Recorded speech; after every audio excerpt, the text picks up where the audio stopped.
Welcome to McPlum, simple solutions served daily. In this video, I will explain how to make stew easy. First, let's gather our ingredients. Select your favorite protein, like beef or chicken, and cut it into 1-inch pieces. Next, chop your aromatic vegetables such as onions, carrots, and celery. Finally, have your liquid base ready, perhaps a rich broth or stock. These simple preparations are key to a smooth cooking process, saving you time and effort later on.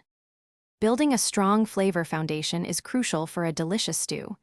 Begin by browning your meat in a large pot for about 5 minutes until it develops a nice crust. This step adds incredible depth.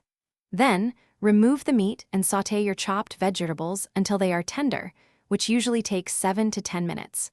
Finally, deglaze the pot with a little broth to incorporate all those tasty brown bits into your stew. Now for the magic, the simmer.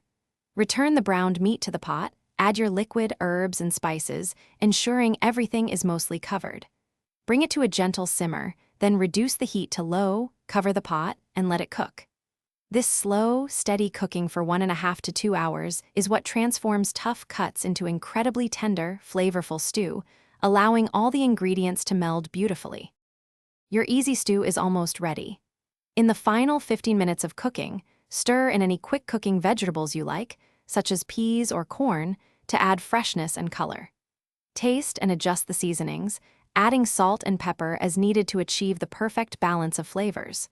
Serve your comforting, homemade stew piping hot with some crusty bread or creamy mashed potatoes for a truly satisfying meal. Thanks for watching, stay juicy, and subscribe.